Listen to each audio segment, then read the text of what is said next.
Assalamualaikum warahmatullahi wabarakatuh. Alhamdulillahirabbil alamin.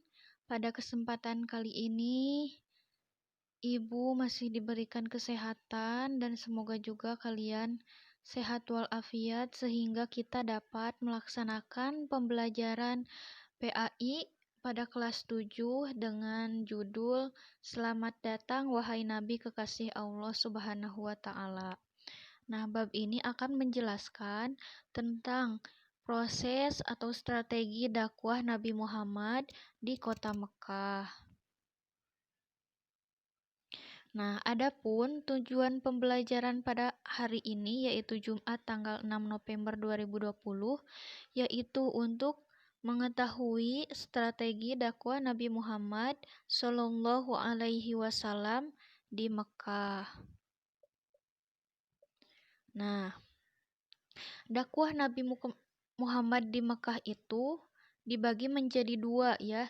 Yang pertama itu ada dakwah sembunyi-sembunyi dan yang kedua ada dakwah secara terang-terangan. Nah, kita akan membahas yang pertama yaitu dakwah secara sembunyi-sembunyi.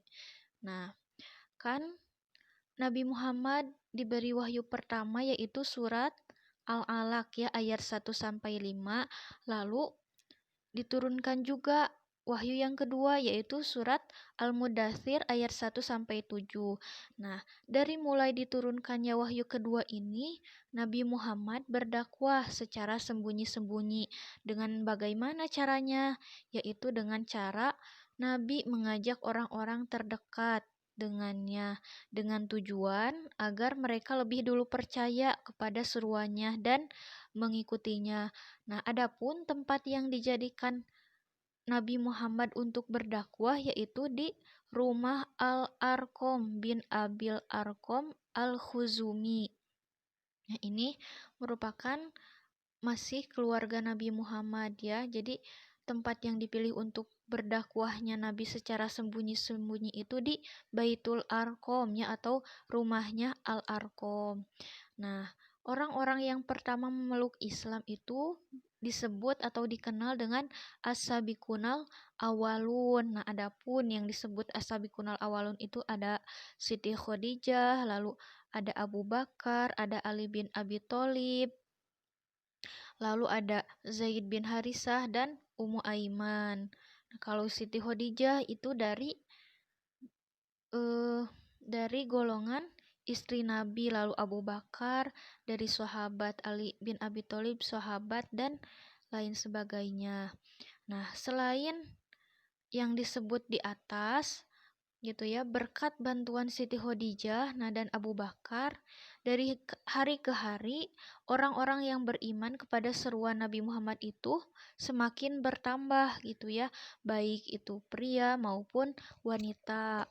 Nah, siapa saja mereka? Nah, adapun sahabat pria yang kemudian segera beriman dan mempercayai dakwahnya Nabi Muhammad itu ada Utsman bin Affan, Zubair bin Awam, Abdurrahman bin Auf, Abdullah bin Mas'ud dan Ammar bin Yasir dan masih banyak lagi.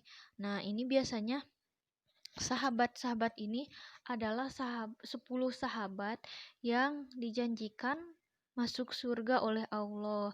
Nah, adapun para wanitanya itu ada Sofiyah binti Abdul Muthalib, ada Lubabah Ummu Fadl bin Haris, ada Ummu Salamah atau istri Abu Salamah dan Asma bin Abu Bakar.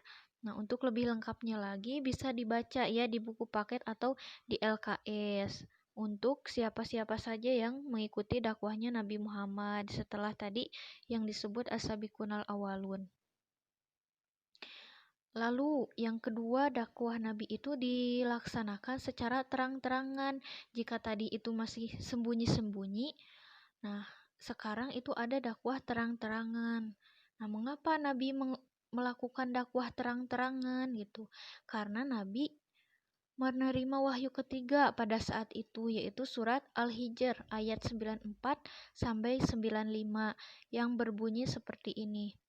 Inna fasda' bima tu'maru wa a'rid 'anil musyrikin kafainakal mustahziin,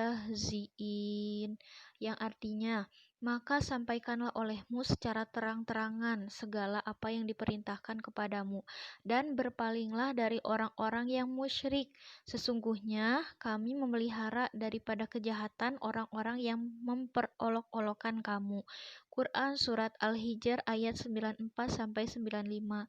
Nah, jadi Nabi berdakwah secara terang-terangan di Mekah itu karena memang ada wahyu gitu, ada perintah langsung yang diberikan oleh Allah agar Nabi berdakwah secara terang-terangan. Nah, lalu setelah tadi ada perintah untuk berdakwah terang-terangan, ada suatu kaum gitu ya, namanya itu kaum Quraisy yang tidak suka dengan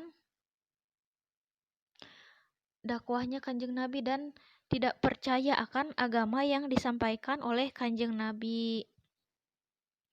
Nah, lalu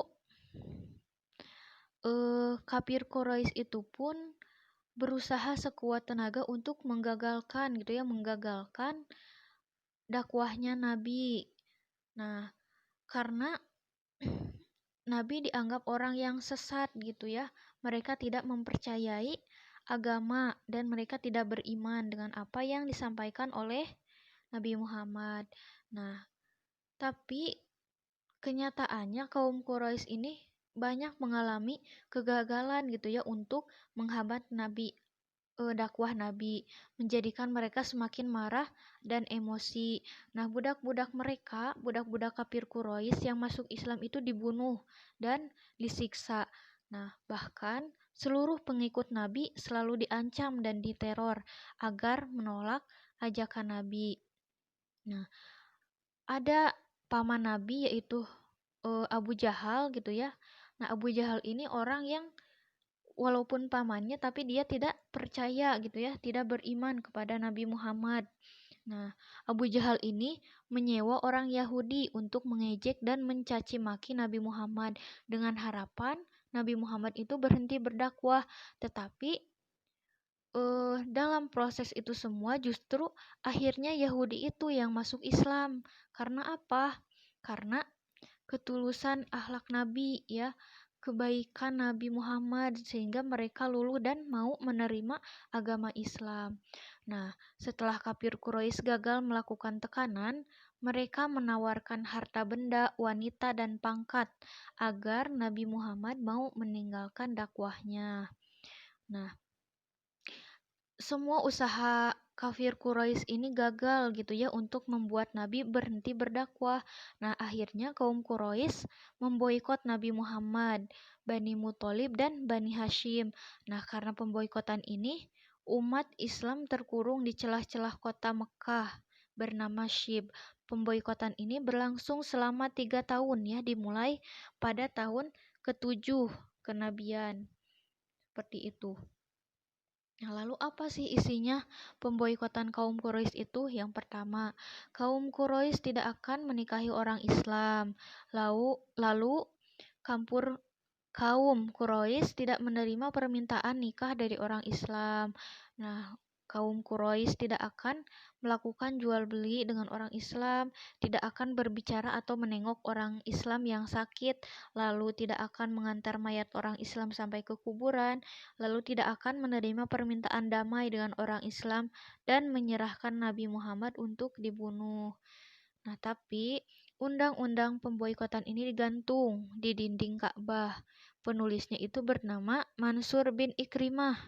Nah, tapi setelah 3 tahun, undang-undang tersebut rusak karena dimakan rayap. Kemudian undang-undang tersebut dirobek oleh Zubair bin Umayyah, Hisham bin Amr, Mut'aim bin Adi, Abu Bukhtar bin Hisham, dan Zama'ah bin Al-Aswad.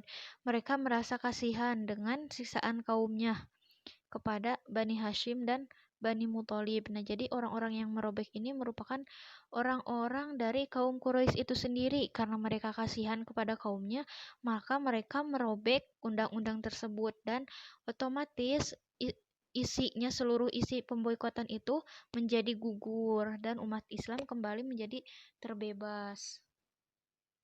Mungkin sekian yang dapat Ibu sampaikan pada kesempatan kali ini. Mohon maaf apabila banyak kesalahan. Wassalamualaikum warahmatullahi wabarakatuh.